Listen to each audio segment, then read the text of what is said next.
इस लेक्चर में हम एरिस्टोटल के सोल के कंसेप्ट को डिस्कस करेंगे कि एरिस्टोटल के लिए सोल का क्या मीनिंग है और सोल और बॉडी के बीच में क्या रिलेशन है। और इसके साथ ही उनकी फ़िलॉसफी में कुछ प्रॉब्लम्स भी हैं, उनको भी हम डिस्कस करने की कोशिश करेंगे। और आपको याद होगा प्लेटो अपनी फ़िलॉसफी में क्या कहते हैं। प्लेटो कहते हैं कि एक पर्सन की सोल ही उसका रियल सेंस होता है, यानी एक रियल पर्सन उसकी बॉडी नहीं है, उसकी सोल है। और ये सोल उसके जन्म से पहले भी एग्जिस्ट करती थी और उसकी डेथ के बाद भी एग्जिस्ट करती रहती है। एक पर्सन के जन्म से पहले ये सोल वर्ल्ड ऑफ फॉर्म्स में एग्जिस्ट करती है और बॉडी सोल के लिए सिर्फ एक प्रिजन के जैसा होता है, एक पिंजरे के जैसा होता है।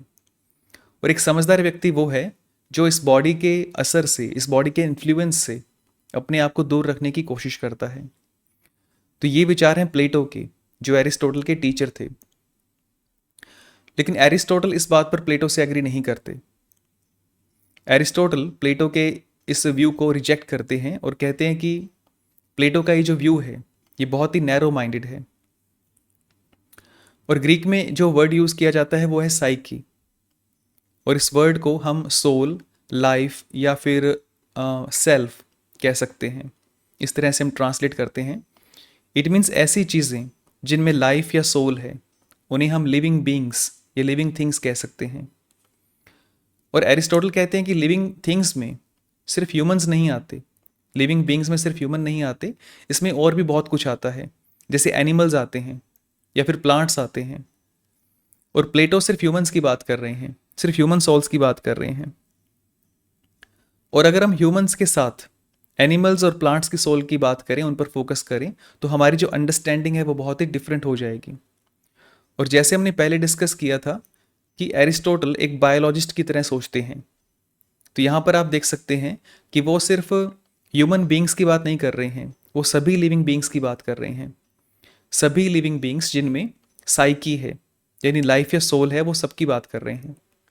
एरिस्टोटल कहते हैं कि सोल का सबसे सिंपल मीनिंग है लाइफ, लेकिन सोल्स सिंपल या कॉम्प्लेक्स हो सकती हैं।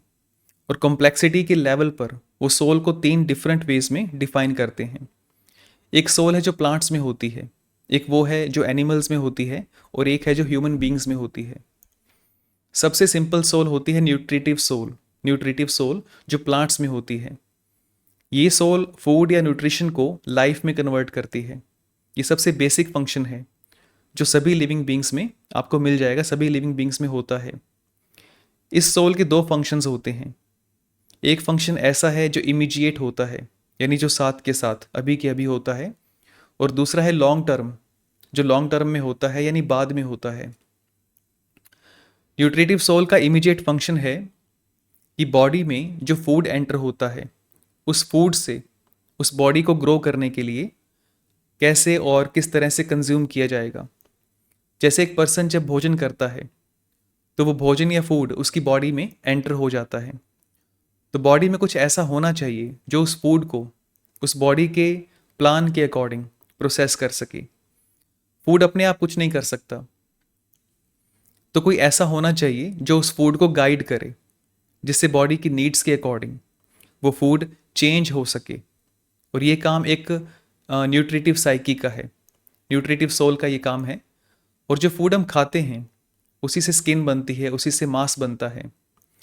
इसका मीनिंग ये है कि फूड में मांस बनने का एक पोटेंशियल था, और न्यूट्रिटिव सोल उस पोटेंशियल को एक्चुअल में कन्वर्ट करती है। और इस प्रोसेस में बॉडी की जो गर्मी है, जो हीट है, वो एक एफिशिएंट कॉज की तरह काम करती है। जैसे सूरज की जो गर्मी है उससे मौसम चेंज होता है, वैसे ही ये जो हमारा हार्ट है वो फूड को गर्म करके उसको ब्लड में चेंज कर देता है, और ये ब्लड पूरी बॉडी में सर्कुलेट होता है। और फिर ये जो ब्लड है बॉडी के अलग अलग पार्ट्स में जाकर वहाँ पर जैसी भी नीड होती है उसको पूरा करने का काम करता है। और न्यूट्रिटिव सोल का फंक्शन जो है एक फॉर्म की तरह होता है।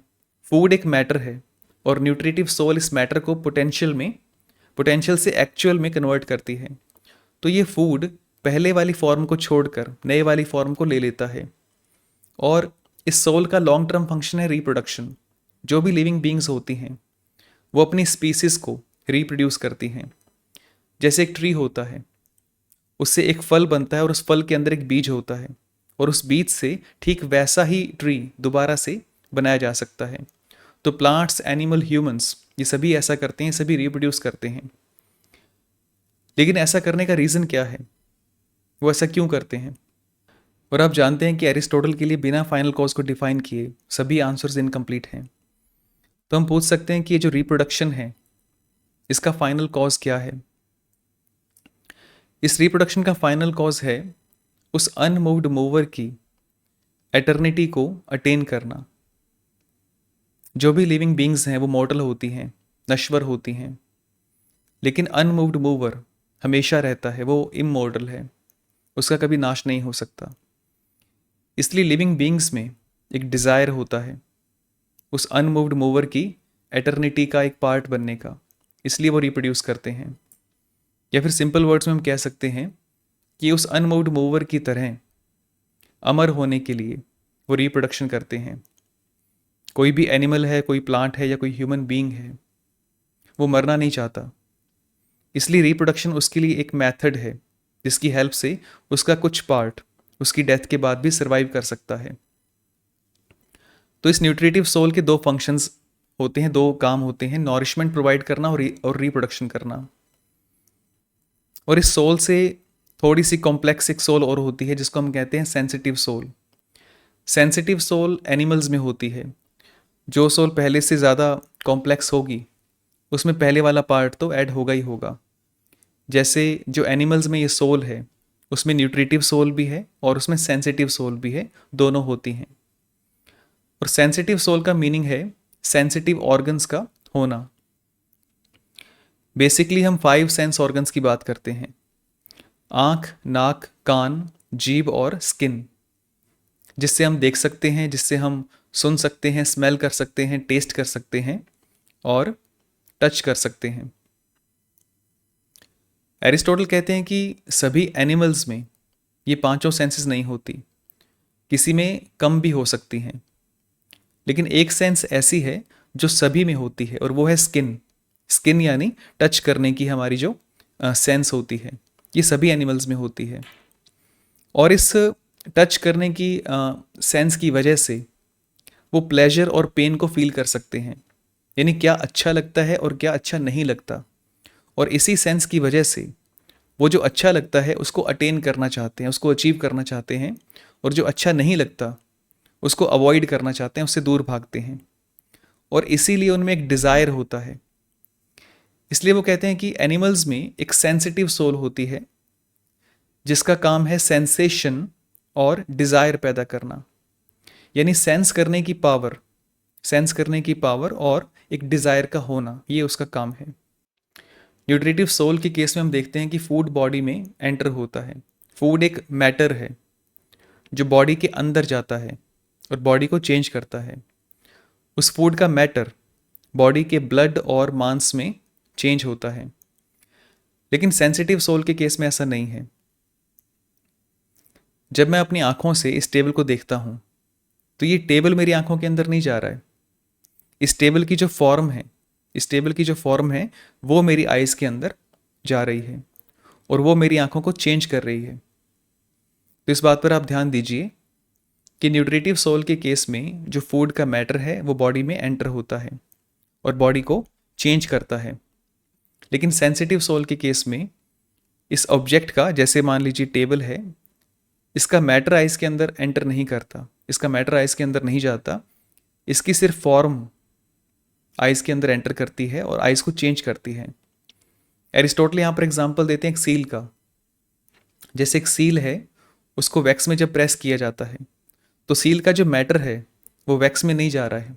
सील की जो फॉर्म है या जो सील की फॉर्म जो शेप है वो वैक्स के अंदर जा रही है। जैसे आपने पुरानी मूवीज़ में देखा होगा कि एक चाबी जो होती है उसको एक साबुन पर प्रेस करके उसकी छाप ले लेते हैं, उसकी फॉर्म को कॉपी कर लेते हैं। और जैसे मैं जब रेड कलर को देखता हूँ तो मेरी आइज़ रेड कलर में चेंज हो जाती है।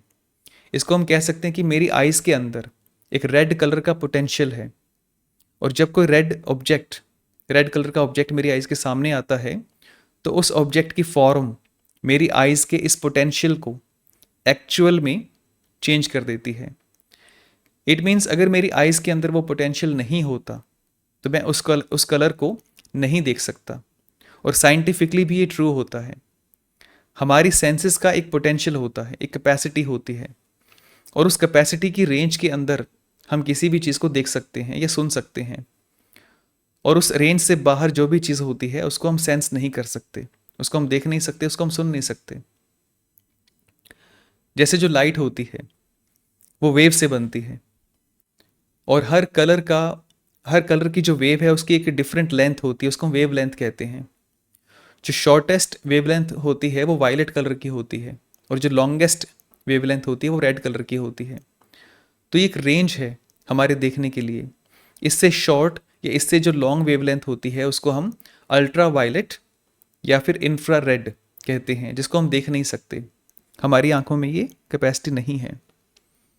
सिंपल वर्ड्स में जो लाइट है उसका बस एक बहुत छोटा सा पार्ट हम देख सकते हैं, और उसको हम विजिबल लाइट कहते हैं, क्योंकि हमारी आइज़ का जो पोटेंशियल है उतना ही है। हमारी आइज़ मीन्स ह्यूमन की आइज़ की बात कर रहा हूँ मैं, लेकिन एनिमल्स में ये पोटेंशियल अलग हो सकता है, और एक्चुअल में उनमें ये पोटेंशियल अलग होता है। और ऐसा ही हम साउंड के लिए भी कह सकते हैं। और ये सिर्फ आइज़ के पोटेंशियल को एक्चुअलाइज करना नहीं है, ये उस ऑब्जेक्ट के पोटेंशियल को भी एक्चुअलाइज करता है। हम जब देखते हैं तो हमारी आइज़ का जो पोटेंशियल होता है वो एक्चुअलाइज होता है, और साथ ही जो ऑब्जेक्ट है जो अब तक परसीवेबल था, यानी ऐसा ऑब्जेक्ट जो दिखाई दे सकता है लेकिन अभी दिखाई दिया नहीं है, तो उस ऑब्जेक्ट का ये जो पोटेंशियल है, जो दिखाई देने की जो पॉसिबिलिटी है, वो इस परसेप्शन से एक्चुअलाइज होती है। और इसी वजह से एरिस्टोटल इसको ड्यूअल एक्चुअलाइजेशन कहते हैं, यानी एक ही फॉर्म है और वही एक फॉर्म उस ऑब्जेक्ट में भी और हमारी आइज़ में भी एक ही साथ एक्चुअलाइज होती है। और ये फॉर्म सेम होने की वजह से हम उसको देख सकते हैं, और वो जो चीज़ है वो दिखाई दे सकती है।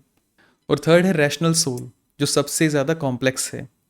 इस सोल में सोचने की एबिलिटी होती है, और ये सोल सिर्फ ह्यूमन बींग्स में होती है। ह्यूमन बींग्स में न्यूट्रिटिव सोल भी होती है, सेंसिटिव सोल भी होती है, और रैशनल सोल भी होती है, तीनों होती हैं।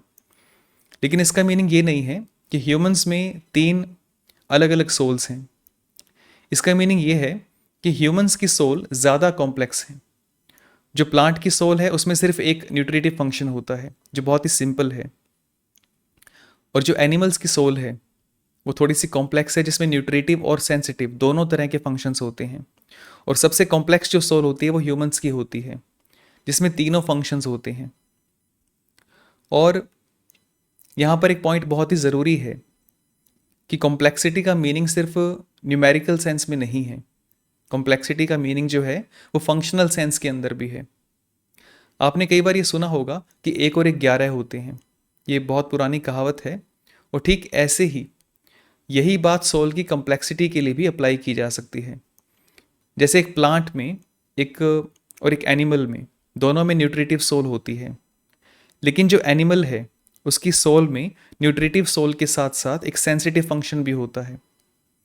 और एनिमल्स में ये जो सेंसिटिविटी है, वो सेंसिटिविटी उसके न्यूट्रिटिव फंक्शन को और भी ज़्यादा कॉम्प्लेक्स कर देती है। यानी न्यूट्रिटिव फंक्शन जो है वो दोनों में है, लेकिन एनिमल्स में जो न्यूट्रिटिव फंक्शन है वो ज़्यादा एडवांस हो जाता है। इसके लिए आपको एक और एग्जांपल देता हूँ। जैसे एक डॉग है, उसमें सेंसिटिव सोल होती है, और एक ह्यूमन पर्सन है, उसके अंदर भी एक सेंसिटिव सोल होती है। दोनों में ये फंक्शन है, लेकिन फिर भी ह्यूमन की जो सेंसिटिव फंक्शन है, ह्यूमन बीइंग का जो सेंसिटिव फंक्शन है, उस डॉग के कंपैरिजन में काफ़ी ज़्यादा एडवांस होगा, क्योंकि उसमें रीजनिंग की पावर भी है, उसमें रीजनिंग का फंक्शन भी है। अब देखिए किस तरह से एक डॉग देख सकता है और उसके सामने एक पर्सन है। डॉग उस पर्सन की शेप को देख सकता है, उसके कलर को, उसकी हाइट को और उसकी अपीयरेंस को देख सकता है। लेकिन डॉग ये भी देख सकता है कि वो पर्सन जो उसके सामने खड़ा है वो सिर्फ एक पर्सन नहीं है, वो उसका मालिक भी है। ये मालिक, ये वो पर्सन है जो उसके साथ रहता है, उसके साथ खेलता है, उसको खाना खिलाता है, उसको ट्रेन करता है, उसका ध्यान भी रखता है और कभी कभी उसको डांट भी देता है, ये वो पर्सन है। तो डॉग के लिए वो पर्सन सिर्फ एक पर्सन नहीं है, वो उससे कहीं ज़्यादा है। यानी वो पर्सन जितना दिखाई दे रहा है या जैसा वो दिखाई दे रहा है उससे कहीं ज़्यादा है। और डॉग में ये एबिलिटी है कि वो उस पर्सन में अपने मास्टर को देख सकता है। यानी वो डॉग यानी वो डॉग उससे कहीं ज़्यादा देख रहा है जैसा उसको दिखाई दे रहा है। और ह्यूमंस के अंदर भी सेंसिटिव सोल होती है जैसे डॉग में होती है, लेकिन उसके साथ ही एक रैशनल सोल भी होती है। और इस रैशनल सोल की वजह से ह्यूमंस का जो सेंसिटिव फंक्शन है वो डॉग से कहीं ज़्यादा एडवांस हो जाता है। ह्यूमन किसी भी चीज़ के यूनिवर्सल एस्पेक्ट को देख सकता है जो डॉग नहीं कर सकता। जैसे ये टेबल है, इस इस टेबल को एक डॉग जो है वो देख सकता है, लेकिन वो इस टेबल के टेबलनेस को नहीं देख सकता। यानी इस टेबल का जो यूनिवर्सल आइडिया है वो उसको नज़र नहीं आएगा। वो अपनी आइज़ का यूज़ कर रहा है अपनी आइज़ का यूज़ कर रहा है, मैं भी अपनी आइज़ का यूज़ कर रहा हूँ, लेकिन उसकी आइज़ सिर्फ इस टेबल को देख पा रही है, एक पर्टिकुलर टेबल को देख पा रही है, लेकिन मेरी आइज़ इस टेबल के टेबलनेस को यानी इसके यूनिवर्सल कंसेप्ट को भी देख सकती है, क्योंकि मेरे पास आइज़ के फंक्शन के साथ साथ एक रीजनिंग का फंक्शन भी है। ठीक है। और ये जो यूनिवर्सल कंसेप्ट है टेबलनेस, ये उस टेबल की इंटेलेक्चुअल फॉर्म है। ये जो यूनिवर्सल कंसेप्ट है इसको हम इंटेलेक्चुअल फॉर्म कहते हैं। जैसे मैंने कहा था कि जब हम किसी चीज़ को देखते हैं तो उस चीज़ की सेंसिबल फॉर्म हमारी आइज़ के पोटेंशियल को एक्चुअल में चेंज करती है। यहाँ पर आप ध्यान दीजिए कि मैं उस चीज़ के मैटर की बात नहीं कर रहा हूँ, मैं उसकी फॉर्म की बात कर रहा हूँ, और वो भी सिर्फ सेंसिबल फॉर्म की बात कर रहा हूँ। हम जब एप्पल खाते हैं तो एप्पल का मैटर हमारी बॉडी के अंदर एंटर करता है, और हम जब किसी चीज़ को देखते हैं तो उस चीज़ की सेंसिबल फॉर्म हमारी आइज़ में एंटर करती है। और ठीक ऐसे ही जब किसी चीज़ के बारे में हम सोचते हैं तो उस चीज़ की इंटेलिजिबल फॉर्म हमारे माइंड में एंटर करती है। यानी ये टेबलनेस नाम का जो कंसेप्ट है ये इंटेलेक्चुअल फॉर्म है इस टेबल की, जो हमारे माइंड में एंटर करती है और हमारे माइंड को चेंज करती है। हम जब सोचते हैं तो ये इंटेलेक्चुअल फॉर्म हमारे माइंड में एंटर करती है, लेकिन ये इंटेलेक्चुअल फॉर्म प्लेटो की फॉर्म की तरह नहीं है, ये कोई सेपरेट एंटिटी नहीं है। ये इंटेलेक्चुअल फॉर्म उन पर्टिकुलर ऑब्जेक्ट्स के अंदर है। हम जब एक के बाद एक बहुत सारे टेबल्स को देखते हैं तो ये इंटेलेक्चुअल फॉर्म बिल्ड होती है हमारे माइंड में। इसलिए प्लेटो जब इस फॉर्म के बारे में सोचते हैं तो वो पर्टिकुलर ऑब्जेक्ट से दूर चले जाते हैं। लेकिन एरिस्टोटल जब इस फॉर्म की बात करते हैं, एरिस्टोटल के लिए ये जो इंटेलेक्चुअल फॉर्म का जो बेस है वो सेंस एक्सपीरियंस है। इसलिए एरिस्टोटल कहते हैं कि जो थॉट्स हैं वो फॉर्म की भी फॉर्म है, जो थॉट्स हैं वो फॉर्म की भी फॉर्म है। इसको मैं एक डायग्राम से एक्सप्लेन करता हूँ। इस चार्ट में आप देख सकते हैं कि लेफ्ट साइड पर सेंसिटिव सोल है, सेंसिटिव सोल या सेंसिटिव साइकी, और राइट साइड में रैशनल सोल या रैशनल साइकी है। सेंसिटिव सोल में क्या होता है कि जो ऑब्जेक्ट है, इस ऑब्जेक्ट की जो सेंसिबल फॉर्म है वो हमारी आइज़ में आती है। हमारी आइज़ या सेंस ऑर्गन जो है वो ऑब्जेक्ट की सेंसिबल फॉर्म को रिसीव करता है, और उसके बाद ये जो आइज़ हैं ये इस सेंसिबल फॉर्म को हमारे माइंड के पास भेज देता है, और हमारा माइंड उस सेंसिबल फॉर्म से एक इंटेलिजिबल फॉर्म जनरेट करता है, एक इंटेलिजिबल फॉर्म बिल्ड करता है। इसको हम दूसरी लैंग्वेज में कह सकते हैं कि हमारी जो आइज़ हैं वो सेंस डेटा को रिसीव करती हैं, और वो सेंस डेटा को माइंड के पास भेजती हैं, और माइंड उसको यूनिवर्सल आइडिया में कन्वर्ट करता है। जैसे मान लीजिए एक टेबल है, हमारी आइज़ इस टेबल को देखती है, तो इस टेबल का जो सेंस डेटा या फिर सेंसिबल फॉर्म जो है उसको हमारे माइंड को भेजता है, और हमारा माइंड टेबलनेस नाम का जो कंसेप्ट है, जो यूनिवर्सल आइडिया है, उसको जनरेट करता है, उसको बिल्ड करता है। तो ये इस तरह से काम करता है। इसलिए एरिस्टोटल कहते हैं कि ये जो इंटेलिजिबल फॉर्म होती है ये फॉर्म की भी फॉर्म है। किस तरह से? क्योंकि ये सेंसिबल फॉर्म से बनी है। ये सेंसिबल फॉर्म इस ऑब्जेक्ट की फॉर्म है, सेंसिबल फॉर्म इस ऑब्जेक्ट की फॉर्म है, और इस फॉर्म की भी ये फॉर्म है, इंटेलिजिबल फॉर्म। तो जब वो कहते हैं कि इंटेलिजिबल फॉर्म फॉर्म की भी फॉर्म है, तो उसका मीनिंग इससे क्लियर होता है। तो यहाँ तक हमें क्लियर हो गया कि सोल सिर्फ एक टाइप की नहीं है। सोल की कॉम्प्लेक्सिटी के बेस पर, इसकी कॉम्प्लेक्सिटी के बेस पर 3 लेवल्स हो सकते हैं। एनिमल्स में, प्लांट्स में और ह्यूमन बींग्स में अलग अलग लेवल्स की सोल होती है। प्लांट्स में न्यूट्रिटिव सोल होती है, जिसका काम है नॉरिशमेंट प्रोवाइड करना, रिप्रोडक्शन करना। और एनिमल्स में जो सोल है वो न्यूट्रिटिव सोल के साथ साथ सेंसिटिव भी होती है, जिसका काम होता है सेंसेशन और डिज़ायर पैदा करना। और ह्यूमंस में जो सोल है वो सबसे ज़्यादा कॉम्प्लेक्स है। ह्यूमन की सोल में न्यूट्रिटिव और सेंसिटिव के साथ साथ रैशनल फंक्शन भी होता है, जिसका काम होता है सोचना। अब देखते हैं कि सोल और बॉडी के बीच में क्या रिलेशन है। इस पर प्लेटो ने कहा था कि सोल बॉडी से पूरी तरह अलग है और बिना बॉडी के भी सोल एग्जिस्ट कर सकती है। लेकिन यही बात हम प्लांट्स और एनिमल्स की सोल के लिए भी कह सकते हैं या नहीं कह सकते? तो यहाँ पर एरिस्टोटल जब इस पॉइंट को एक्सप्लेन करते हैं तो एक बहुत बड़ी प्रॉब्लम शुरू हो जाती है। एक्चुअली यहाँ एरिस्टोटल 2 आंसर देते हैं। एक जनरल आंसर है जो सभी सोल्स के लिए अप्लाई होता है, और एक स्पेसिफिक आंसर है जो वो सिर्फ रैशनल सोल के लिए यूज़ करते हैं। उनका जनरल आंसर ये है कि सोल और बॉडी एक ही है। वो ये कहते हैं कि हमें ये नहीं सोचना चाहिए कि सोल फील करती है या सोचती है। हमें ये सोचना चाहिए कि एक ह्यूमन पर्सन अपनी सोल की हेल्प से ये सब कर रहा है। इसका मीनिंग ये है कि सोल और बॉडी एक सिंगल यूनिट होती है। हमें ऐसा लगता है कि सोल फील करती है, सोल सोचती है, और बॉडी जो है वो मूव करती है या खाना खाती है। तो हम कुछ फंक्शंस को सोल के ऊपर, सोल के साथ जोड़ देते हैं और कुछ फंक्शंस को बॉडी के साथ जोड़ देते हैं। तो एरिस्टोटल कहते हैं कि ऐसा सोचना पूरी तरह से गलत है। सोल और बॉडी ऐसा नहीं करती, एक्चुअल में एक पर्सन ऐसा करता है। बिना सोल के बॉडी मूव नहीं कर सकती, और बिना बॉडी के सोल कुछ फील नहीं कर सकती। तो ये दोनों एक ही यूनिट हैं। लेकिन अगर ऐसा है तो एक्चुअल में सोल है क्या चीज़? एरिस्टोटल कहते हैं कि सोल लिविंग बॉडी की एक फॉर्म है। इसका क्या मीनिंग है? आपको याद होगा कि वर्ल्ड में जो भी चीज़ें हैं वो सभी सब्सटेंसेस हैं, और उन सभी सब्सटेंसेस में 2 पार्ट्स होते हैं, फॉर्म और मैटर। मैटर का मीनिंग है फिजिकल स्टफ या उसका पोटेंशियल, और फॉर्म का मीनिंग है फिजिकल शेप, उसका स्ट्रक्चर, उसका असेंस, पर्पस या फंक्शन। तो यहाँ एरिस्टोटल कहना चाहते हैं कि एक लिविंग बॉडी एक मैटर है, एक ऐसा मैटर जिसमें एक पोटेंशियल है लाइफ का, कि उसमें लाइफ आ सकती है। और फॉर्म उस बॉडी का असेंस है। असेंस मीन्स पर्पस या फंक्शन है। ये फॉर्म उस बॉडी के पोटेंशियल को एक्चुअल में चेंज करती है। यानी बॉडी में जीवित होने का जो पोटेंशियल है वो सोल की वजह से एक्चुअलाइज होता है।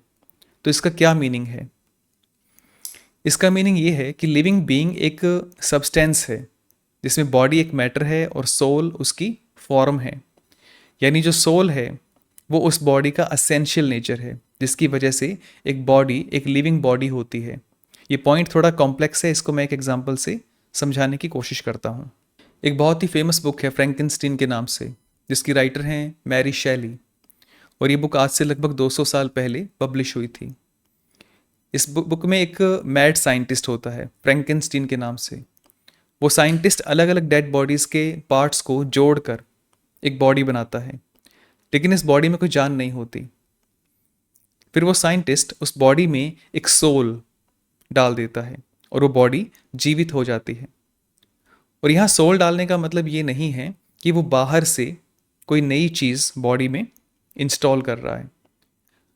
वो अलग अलग डेड बॉडीज़ के पार्ट्स को जोड़कर एक स्पेसिफिक वे में जोड़कर एक ऐसी बॉडी बनाता है जिसमें लाइफ का पोटेंशियल हो, जीवित होने का पोटेंशियल हो, और वो उस पोटेंशियल को रियलाइज़ कर देता है, एक्चुअलाइज कर देता है। वो पोटेंशियल जो उस बॉडी के अंदर पहले से था बॉडी के उस खास स्ट्रक्चर या कॉम्बिनेशन की वजह से उस बॉडी में जो पोटेंशियल पहले से था वो उसको एक्चुअलाइज कर देता है। वो उस बॉडी में कोई नई चीज़ इंस्टॉल नहीं कर रहा है। यानी सोल एंटर करने का मीनिंग ये है कि वो बॉडी अब चल सकती है, बात कर सकती है, देख सकती है, सोच सकती है। यानी सोल एक फॉर्म है उस बॉडी की, ये कोई ऐसी चीज़ नहीं है जो बाहर से एंटर हो गई हो। तो इस एग्जाम्पल से आप समझ सकते हैं कि सोल कोई सेपरेट एंटिटी नहीं है, अलग से कोई चीज़ नहीं है जैसा प्लेटो कहते हैं। ये उस बॉडी की ही एक स्पेसिफिक पॉसिबिलिटी है। जैसे एक बीज में एक पोटेंशियल होता है पेड़ बनने का, वैसे ही उस बॉडी में एक पोटेंशियल है कि वो ये सब एक्टिविटीज़ कर सकता है, चलना फिरना उठना बैठना ये सब वो कर सकती है। इसलिए एरिस्टोटल कहते हैं कि ये क्वेश्चन ही रॉन्ग है कि क्या बॉडी और सोल एक दूसरे से अलग है या नहीं। ये क्वेश्चन ऐसा है जैसे ये टेबल जो है लकड़ी से बना है और आप पूछ रहे हैं कि टेबल और ये लकड़ी ये दोनों सेम हैं या एक दूसरे से अलग हैं। या फिर जैसे कांच का एक कप है और मैं आपसे पूछता हूँ कि क्या ये कप और ये कांच एक दूसरे से अलग अलग है या सेम है, तो आप कहेंगे कि क्वेश्चन ही रॉन्ग है। एरिस्टोटल इस पॉइंट को और आगे एक्सप्लेन करने की कोशिश करते हैं।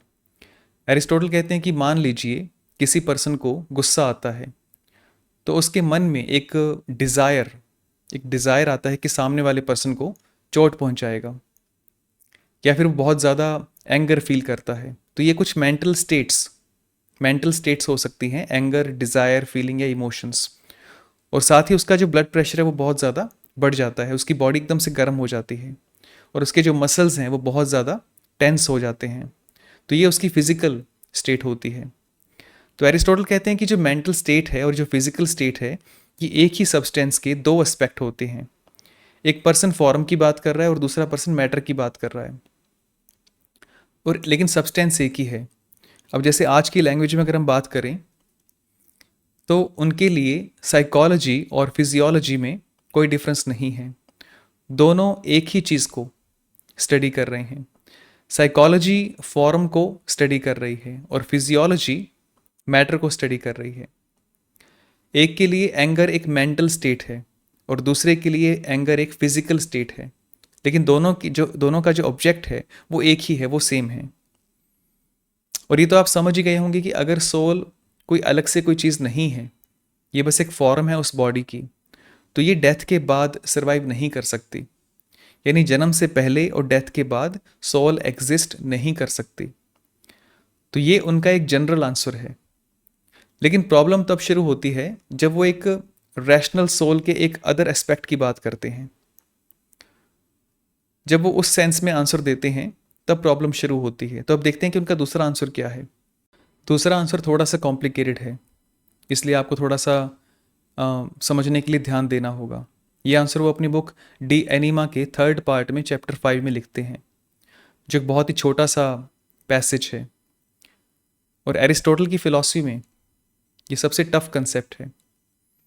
और ये टफ कंसेप्ट इसलिए है क्योंकि इस पैसेज में एरिस्टोटल जो भी लिखते हैं वो उनकी बाकी फिलॉसफी के साथ बिल्कुल भी मैच नहीं करता। और सबसे स्ट्रेंज बात यह है कि इस टॉपिक को उन्होंने और कहीं भी डिस्कस नहीं किया है। तो ये बस एक सिंगल पैसेज है अपने आप में। और जो भी स्कॉलर्स हैं उनके बीच एक डिस्प्यूट है इस पैसेज को लेकर, और इस पैसेज को 7 डिफरेंट वेज में इंटरप्रेट किया गया है। यानी इस पैसेज का क्या मीनिंग है, इस पर 7 डिफरेंट व्यूज़ हो सकते हैं। मैंने जब रीड किया था फर्स्ट टाइम, उस टाइम 7 थे, और हो सकता है अभी कम या ज़्यादा हो गए हों। लेकिन मैं ये जानता हूँ कि ये डिस्प्यूट अभी तक सॉल्व नहीं हुआ है, ये डिस्प्यूट चले जा रहा है। तो ऐसा क्या है इस पैसेज के अंदर, ऐसा क्या लिखा है एरिस्टोटल कहते हैं कि नेचर में जो भी चीज़ें होती हैं उनके 2 एस्पेक्ट होते हैं, मैटर और फॉर्म। मैटर का मतलब है पोटेंशियल और फॉर्म का मतलब है एक्चुअल। जैसे मिट्टी से मूर्ति बनाई जा सकती है, तो मिट्टी में एक पोटेंशियल है मूर्ति बनने का, और जब वो मूर्ति बन जाती है तो उसका पोटेंशियल एक्चुअल में ट्रांसफॉर्म हो जाता है, जिसको वो चेंज कहते हैं। अगर आपने पहले के लेक्चर्स देखे हैं तो ये कंसेप्ट आपको बहुत ही ईजिली समझ आ गया होगा। सभी चीज़ों के 2 एस्पेक्ट्स हैं, मैटर और फॉर्म। तो रैशनल सोल के साथ भी ऐसा ही होगा। यानी जो रैशनल सोल है जो माइंड या नोवस है उसके भी दो पार्ट्स हैं, मैटर और फॉर्म। और जो मैटर है वो पोटेंशियल पार्ट है और जो फॉर्म है वो एक्चुअल पार्ट है। एक सेंस में वो माइंड को दो एस्पेक्ट्स में डिवाइड कर देते हैं, मैटर और फॉर्म में। मैटर वाले एस्पेक्ट को वो पैसिव माइंड कहते हैं और फॉर्म वाले एस्पेक्ट को एक्टिव माइंड कहते हैं। पैसिव माइंड माइंड का वो पार्ट है जो इंटेलिजिबल फॉर्म्स को रिसीव करता है। इसमें एक पोटेंशियल है कि किसी भी ऑब्जेक्ट की फॉर्म को रिसीव कर सकता है। जैसे आइज़ एक सेंस ऑर्गन है। जब आइज़ के सामने कोई ऑब्जेक्ट आता है तो आइज़ उस ऑब्जेक्ट से सेंस डेटा रिसीव करती है। सेंस डेटा मीन्स उसकी सेंसिबल फॉर्म को रिसीव करती है। और इस सेंस डेटा के बेस पर जो पैसिव माइंड है वो अपने आप को चेंज कर लेता है।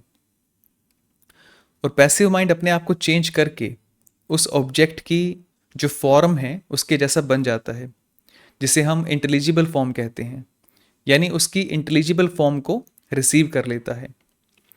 अब ये पैसिव माइंड उस ऑब्जेक्ट की इंटेलिजिबल फॉर्म को रिसीव तो कर लेता है, लेकिन वो अपने आप को जान नहीं सकता, क्योंकि इसमें जो अंडरस्टैंडिंग या नॉलेज है वो अभी तक पोटेंशियल फॉर्म में है, वो अभी तक एक्चुअल नहीं हुई है। यानी नॉलेज की पॉसिबिलिटी बन गई है, लेकिन अभी तक नॉलेज हुई नहीं है। नॉलेज की पॉसिबिलिटी है लेकिन नॉलेज अभी नहीं है। नॉलेज कब होगी? जब एक्टिव माइंड काम करेगा, तब वो नॉलेज होगी। माइंड या नोवस का जो दूसरा एस्पेक्ट है उसको वो कहते हैं एक्टिव माइंड या एक्टिव नोवस। ये जो माइंड है ये उस नॉलेज की पॉसिबिलिटी को एक्चुअल में कन्वर्ट करता है। वो इस एक्टिव माइंड को लाइट के साथ कंपेयर करते हैं। जैसे रूम में बहुत सारी चीज़ें होती हैं जो दिखाई दे सकती हैं, लेकिन बिना लाइट के दिखाई नहीं दे रही हैं। रूम में सब कुछ है जो दिखाई दे सकता है, जो देखा जा सकता है, लेकिन दिखाई देने का पोटेंशियल है, लेकिन बिना लाइट के कुछ भी दिखाई नहीं देगा। और ये जो एक्टिव माइंड है ये उस रूम में लाइट कर देता है, उस रूम में लाइट कर देता है, और जैसे ही ये लाइट होती है तो सभी चीज़ें दिखाई देने लगती हैं। जो पहले दिखाई नहीं दे रहा था वो अब दिखाई दे रहा है। यानी पैसिव माइंड किसी भी चीज़ की जो इंटेलिजिबल फॉर्म है उसको रिसीव करके ठीक उसके जैसा ही बन जाता है, लेकिन अंडरस्टैंडिंग नहीं होती। अंडरस्टैंडिंग कब होती है? जब एक्टिव माइंड काम करता है, तब अंडरस्टैंडिंग होती है। अब देखिए, यहाँ तक का जो हमारा कंसेप्ट था सेंसिटिव और रैशनल का, पैसिव साइड तक का, वो हमने पहले कर लिया था। उसमें हमने क्या देखा था कि जो ऑब्जेक्ट है उसकी सेंसिबल फॉर्म, ऑब्जेक्ट की सेंसिबल फॉर्म को हमारी आइज़ रिसीव करती है, और हमारी आइज़ उस सेंसिबल फॉर्म को रिसीव करके हमारे माइंड के पास भेज देती है। कौन से माइंड के पास? पैसिव माइंड के पास, या पैसिव नोवस भी आप जिसको कह सकते हैं, उसके पास ही भेज देती है। उससे हमारा पैसिव माइंड एक इंटेलिजिबल फॉर्म को क्रिएट करता है, इंटेलिजिबल फॉर्म को जनरेट करता है, जिसको आप एक यूनिवर्सल आइडिया कह सकते हैं। जैसे मान लीजिए एक टेबल है, उस टेबल का एक सेंस डेटा, उस टेबल का सेंस डेटा हमारी आइज़ रिसीव करती हैं, और बहुत सारे टेबल्स का जो सेंस डेटा है वो हमारी आइज़ हमारे पैसिव माइंड के पास भेजती है, और हमारा जो पैसिव माइंड है उससे एक यूनिवर्सल आइडिया जनरेट करता है टेबलनेस का। लेकिन ये जो पैसिव नोवस है ये एक इंटेलिजिबल फॉर्म जनरेट कर लेता है, या फिर एक यूनिवर्सल आइडिया बिल्ड कर लेता है, एक नॉलेज बना लेता है, लेकिन ये अपने आप उस नॉलेज को देख नहीं सकता। अभी यहाँ पर जो नॉलेज है वो पोटेंशियल फॉर्म में है। पी का मतलब है पोटेंशियल। अभी यहाँ पर जो नॉलेज है वो पोटेंशियल फॉर्म में है। जैसे रूम के अंदर काफ़ी सारा सामान रखा है, लेकिन हम उसको बिना लाइट के नहीं देख सकते, ठीक है। तो ये जो पैसिव नोवस है इसने इस इंटेलिजिबल फॉर्म को बना लिया, एक नॉलेज यहाँ पे क्रिएट कर लिया, इसने अपने आप को चेंज कर लिया, क्योंकि ये पोटेंशियल है। और ये इस चीज़ को कब जानेगा, इसकी अंडरस्टैंडिंग इसको कब होगी? जब एक्टिव नोवस अपनी लाइट से इसको लाइट अप करेगा। यानी एक्टिव नोवस जो है वो एक एक्चुअलिटी है जो इसके पोटेंशियल को रियलाइज करती है, इसके पोटेंशियल को एक्चुअल में कन्वर्ट करती है। यानी फर्स्ट लेवल जो है, ये वाला लेवल जो है, ये जो पैसिव नोवस का जो लेवल है, यहाँ पर नॉलेज है लेकिन पोटेंशियल फॉर्म में, ठीक है। और इस नॉलेज को पोटेंशियल फॉर्म से एक्चुअल फॉर्म में जो ट्रांसफ़र करती है वो है एक्टिव नोवस। तो ये इसका कंसेप्ट है। आपके साथ कभी ऐसा हुआ होगा कि आप एक पार्क में बैठे हैं एक बेंच पर, और आपके सामने कुछ छोटे बच्चे खेल रहे हैं और आपका फेस उन बच्चों की ओर है। आपकी आंखें उन बच्चों को देख रही हैं। आपकी आंखें उस सेंस डेटा को रिसीव कर रही हैं जो भी आपके सामने हैं। वहाँ से इम्प्रेशंस जो हैं वो आपकी आंखों में आ रहे हैं, लेकिन फिर भी आप इसको नोट नहीं कर रही हैं।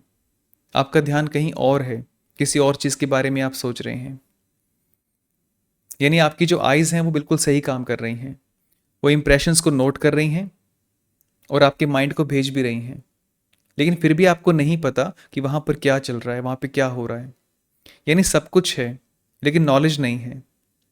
और तभी क्या होता है कि आपका ध्यान वापस आ जाता है और अचानक से आप जान जाते हो कि वहाँ पर क्या चल रहा है, और तभी आपको नॉलेज हो जाती है कि वहाँ पर कुछ छोटे बच्चे खेल रहे हैं। तो एक सेंस में एरिस्टोटल इसी पॉइंट की बात कर रहे हैं। पैसिव माइंड डेटा को रिसीव करके उसकी फॉर्म को ले लेता है, लेकिन जब तक एक्टिव माइंड काम नहीं करता, एक्टिव माइंड जब तक उस पर ध्यान नहीं देता, तब तक उस चीज़ की नॉलेज नहीं हो सकती। तब तक वो नॉलेज पोटेंशियल रहती है, एक्चुअल नहीं होती। और आपको याद होगा हमने डिस्कस किया था कि जो एक्चुअल है वही किसी पोटेंशियल को एक्चुअल में चेंज कर सकता है। इट मीन्स जो एक्टिव माइंड है उसका एक्चुअल होना ज़रूरी है, तभी वो उस पोटेंशियल नॉलेज को एक्चुअल नॉलेज में चेंज कर सकता है। और उसके बाद एरिस्टोटल इस एक्टिव माइंड की 3 क्वालिटीज़ को एक्सप्रेस करते हैं कि ये जो एक्टिव माइंड है ये सेपरेबल है, अनमिक्स्ड है और इम्पैसिबल है। ये 3 क्वालिटीज़ वो बताते हैं। पहले अनमिक्स्ड का जो पॉइंट है उसको देखते हैं। अनमिक्स्ड का मीनिंग है कि ये मैटर के साथ मिक्स्ड नहीं है, ये प्योर फॉर्म है, प्योर एक्चुअलिटी है।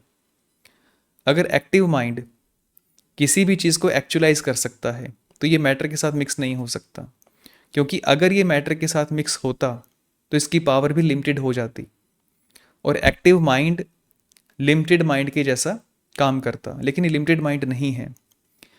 जैसे हमारी आइज़ एक मेटीरियल ऑर्गन है, इसलिए आइज़ की एक कैपेसिटी है, और उस कैपेसिटी से बाहर आइज़ देख नहीं सकती।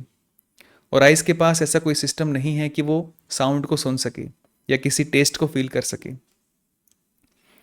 It means eyes different type की जो सेंसेस होती हैं उनमें से कुछ सेंसेस को रिसीव कर सकती हैं, और जिस सेंस को वो रिसीव करती हैं उसकी भी एक लिमिटेड रेंज है जिससे बाहर वो नहीं जा सकती। क्योंकि आइज़ एक मटेरियल ऑर्गन है, इसलिए उसका जो पोटेंशियल है वो लिमिटेड है।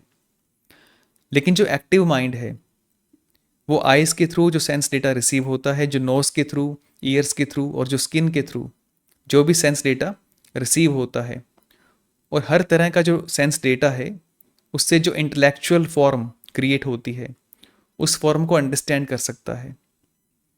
यानी जो लिमिटेशन है वो पैसिव माइंड में है, एक्टिव माइंड में नहीं है। और अगर ये एक्टिव माइंड सिर्फ फॉर्म है, इसमें कोई मटेरियल नहीं है, या फिर ये मटेरियल से नहीं बना है, तो ये बॉडी का पार्ट नहीं हो सकता। और अगर ये बॉडी का पार्ट नहीं है तो ये एक सेपरेट एंटिटी है, एक अलग चीज़ है इस बॉडी से अलग। तो ये अनमिक्स्ड का मीनिंग है कि ये मैटर के साथ मिक्स्ड नहीं है, और इसी मीनिंग से हम ये समझ जाते हैं कि ये सेपरेबल है, एक सेपरेट एंटिटी है। और अगर ये अनमिक्स्ड है, ये हमारी बॉडी से अलग है, तो ये इम्पैसिबल भी हुआ।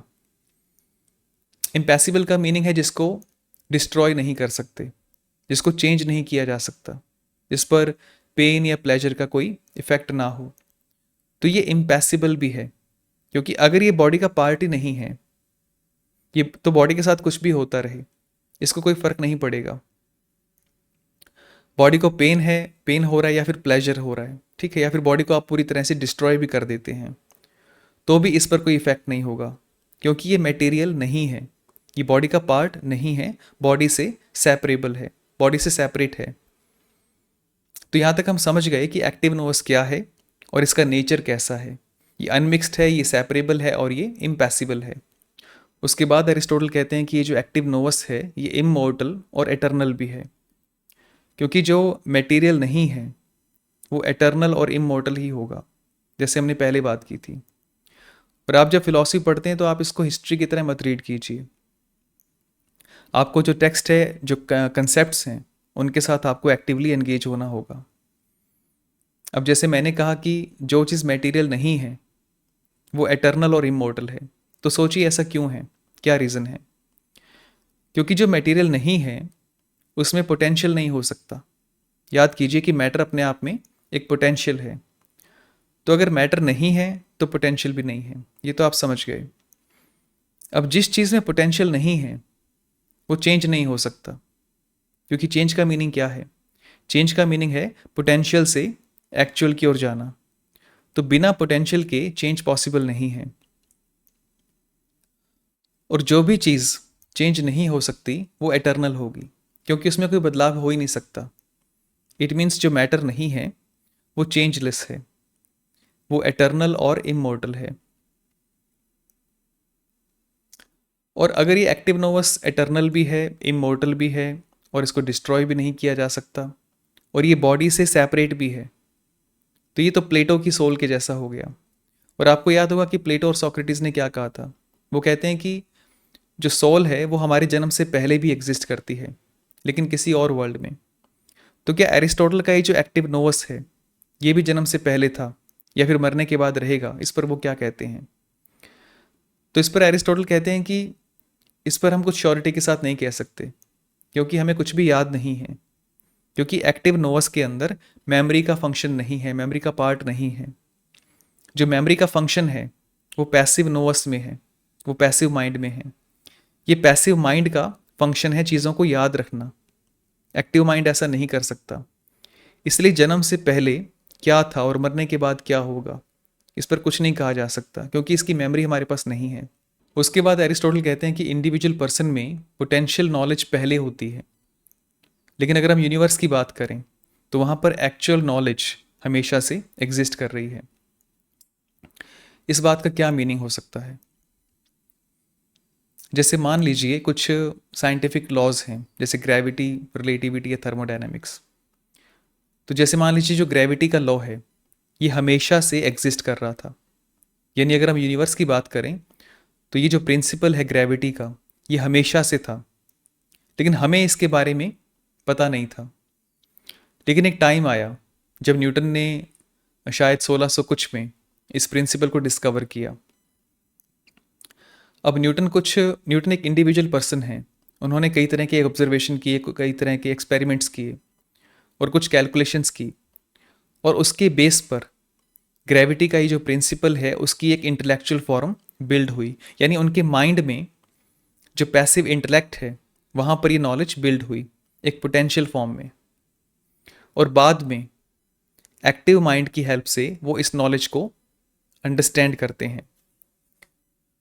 तो न्यूटन के केस में पहले एक नॉलेज एक इंटेलेक्चुअल फॉर्म में बिल्ड होती है और फिर वो उसको बाद में अंडरस्टैंड करते हैं।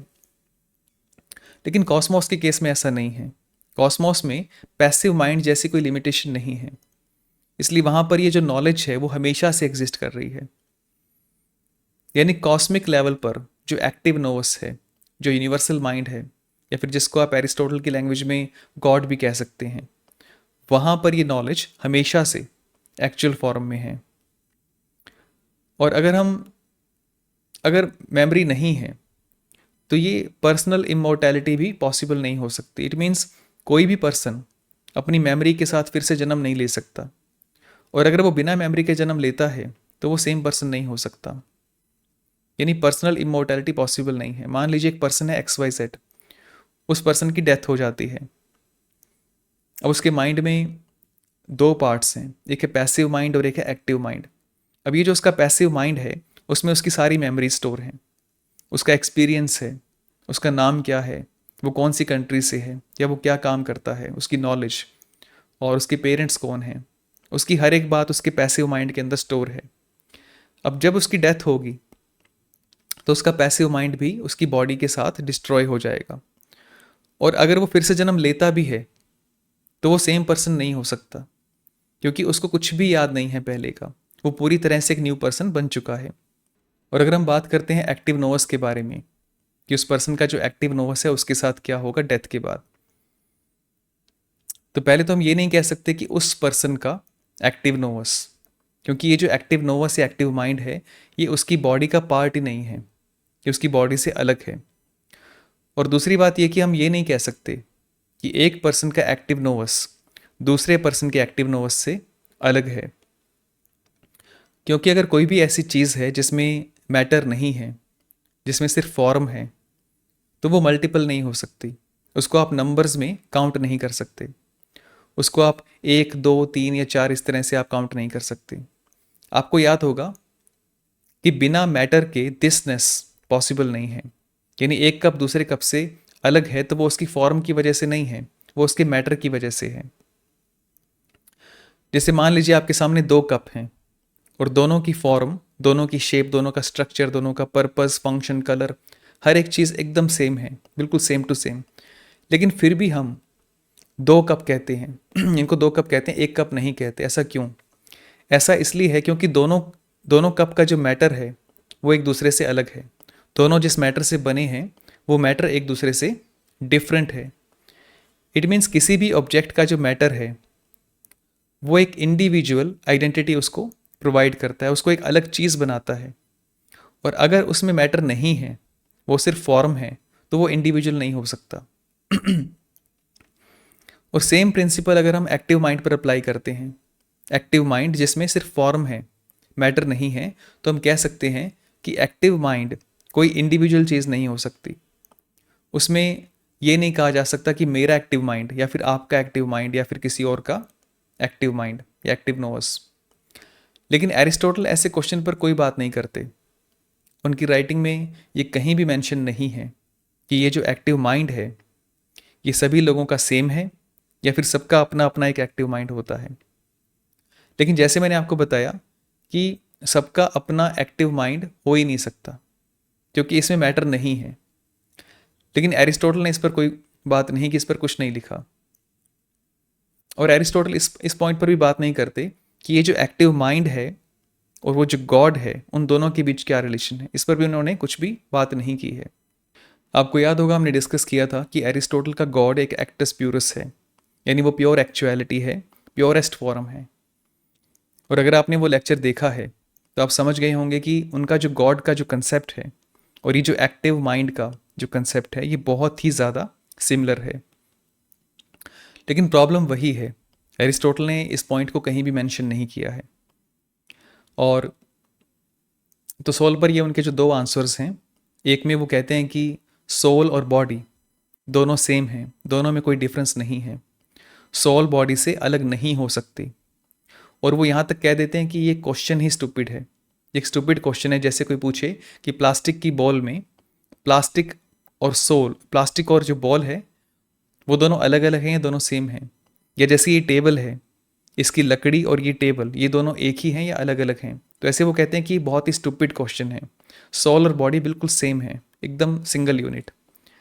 तो ऐसे वो प्लेटो से दूर जाने की कोशिश करते रहते हैं और प्लेटो के सोल पर जो विचार हैं उनको क्रिटिसाइज करते रहते हैं और उनसे एक डिफरेंट एक्सप्लेनेशन देने की कोशिश करते रहते हैं।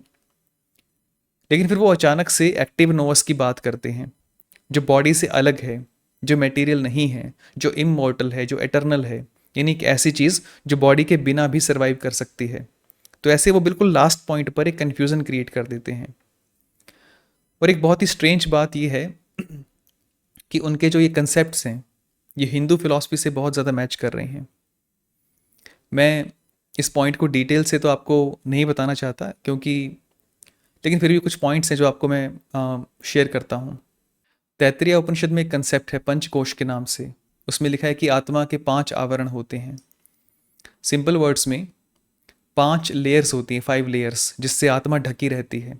और अगर आप उन 5 आवरणों को एरिस्टोटल के कंसेप्ट्स के साथ, जो सोल के लेवल्स हैं, उनके साथ अगर आप कंपेयर करते हैं तो आपको काफ़ी सिमिलैरिटीज़ मिल जाएंगी।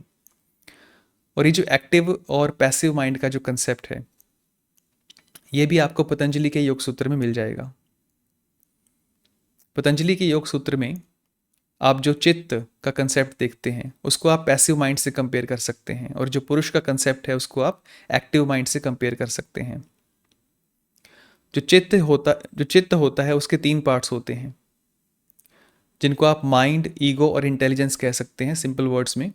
और जब भी हम एक्सपीरियंस करते हैं या कुछ परसीव करते हैं तो ये चित्त मॉडिफाई होता है, चित्त वृत्ति, इसमें कुछ चेंजेस होते हैं, लेकिन इसमें अवेयरनेस नहीं होती। अवेयरनेस इसमें पुरुष की वजह से आती है, जिसको आप प्योर कॉन्शियसनेस कह सकते हैं या फिर प्योर अवेयरनेस भी कह सकते हैं, या फिर एरिस्टोटल की लैंग्वेज में अगर हम बात करें तो आप इसको एक्टिव नोवस भी कह सकते हैं। और एरिस्टोटल का ये जो कंसेप्ट है, एरिस्टोटल जब कहते हैं कि मेमोरी का जो फंक्शन है वो पैसिव नोवस में होता है, एक्टिव नोवस में नहीं होता, यानी जो भी हमारी मेमोरी है वो पैसिव नोवस का पार्ट है, और ये मेमोरी हमारी डेथ के साथ ही डिस्ट्रॉय हो जाती है, नष्ट हो जाती है। तो ठीक ऐसा ही कंसेप्ट जो है हिंदू फिलॉसफी में भी आता है, जिसको हम आत्मा और जीव कहते हैं। आत्मा एक एक्टिव नोवस की तरह काम करता है और जीव एक पैसिव नोवस की तरह काम करता है। आत्मा एक ही होती है जिसको ब्रह्म कहा जाता है, लेकिन जीव एक ऐसा प्रिंसिपल है जो उसको इंडिविजुअलिटी प्रोवाइड करता है, इंडिविजुअल बनाता है। लेकिन ये पॉइंट्स मैं अभी डिस्कस नहीं करना चाहता, क्योंकि इन पॉइंट्स के लिए एक अलग से लेक्चर की नीड होगी। क्योंकि कई बार हम जब किसी कंसेप्ट को बहुत ही शॉर्ट में एक्सप्लेन करने की कोशिश करते हैं तो उसकी एक्यूरेसी बहुत ही कम हो जाती है, और जब एक्यूरेसी कम हो जाती है तो मिसअंडरस्टैंडिंग के चांस बहुत ज़्यादा बढ़ जाते हैं, जो मैं नहीं चाहता हूँ। और यही रीज़न है कि मुझे इंट्रोडक्टरी बुक्स पसंद नहीं हैं। इंट्रोडक्टरी बुक्स में हर कंसेप्ट को बहुत ज़्यादा शॉर्ट में एक्सप्लेन किया जाता है, जिससे उसका एक्चुअल मीनिंग लॉस्ट हो जाता है। अब जैसे कार्ल मार्क्स की एक बुक है दास कैपिटल के नाम से, उसमें लगभग 1000 से ज़्यादा पेजेस होंगे, और उन 1000 पेजेस में जो लिखा है वो सिर्फ 2 या 3 पेजेस में बताने की कोशिश की जाती है। तो आप सोचिए कि 1000 पेजेस को 2 या 3 पेजेस में कैसे बताया जा सकता है, और अगर ऐसा किया जाए तो क्या होगा।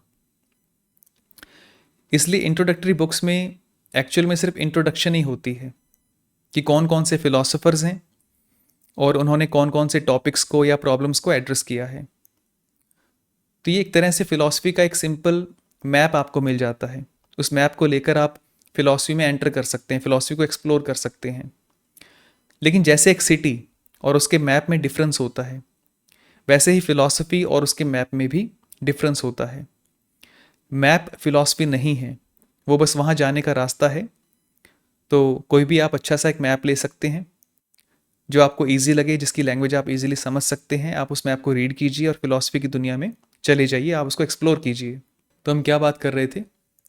हम बात कर रहे थे सिमिलैरिटीज़ की। तो ऐसे बहुत से आइडियाज़ हैं जो वेस्टर्न फिलॉसफी में और हिंदू फिलॉसफी में एक जैसे हैं, काफ़ी सिमिलैरिटीज़ है, और इन आइडियाज़ का जो कंपैरिजन है वो बहुत ही ज़्यादा इंटरेस्टिंग है। लेकिन ऐसा करना ईजी नहीं है, क्योंकि कंपैरिजन के लिए आपके पास एक कॉमन ग्राउंड होना चाहिए, एक कॉमन ग्राउंड होना चाहिए जिसको फाइंड करना बहुत ही ज़्यादा मुश्किल हो जाता है। लेकिन जब आप कंपेयर करते हैं हिंदू फिलॉसफी को, वेस्टर्न फिलॉसफी को, चाइनीज़, अफ्रीकन या इस्लामिक फिलॉसफी को, तो बहुत ही इंटरेस्टिंग पॉइंट्स आप देख सकते हैं, बहुत इंटरेस्टिंग पॉइंट्स हैं। तो ये है एरिस्टोटल का सोल का कंसेप्ट, कि सोल क्या है, उसके 3 लेवल्स कौन से हैं, सोल और बॉडी के बीच में क्या रिलेशन होता है, और साथ ही जो रैशनल माइंड है उसके जो 2 एस्पेक्ट्स हैं, पैसिव और एक्टिव नोवस, इनके बारे में। और ये एक्टिव नोवस कैसे एक कन्फ्यूजन क्रिएट करता है, और कैसे एरिस्टोटल प्लेटो से दूर जाते जाते अचानक से उनके पास आ जाते हैं। और ये सब हमने इस लेक्चर में डिस्कस कर लिया है। इस वीडियो में इतना ही, मिलते हैं नेक्स्ट वीडियो में। Thank you so much.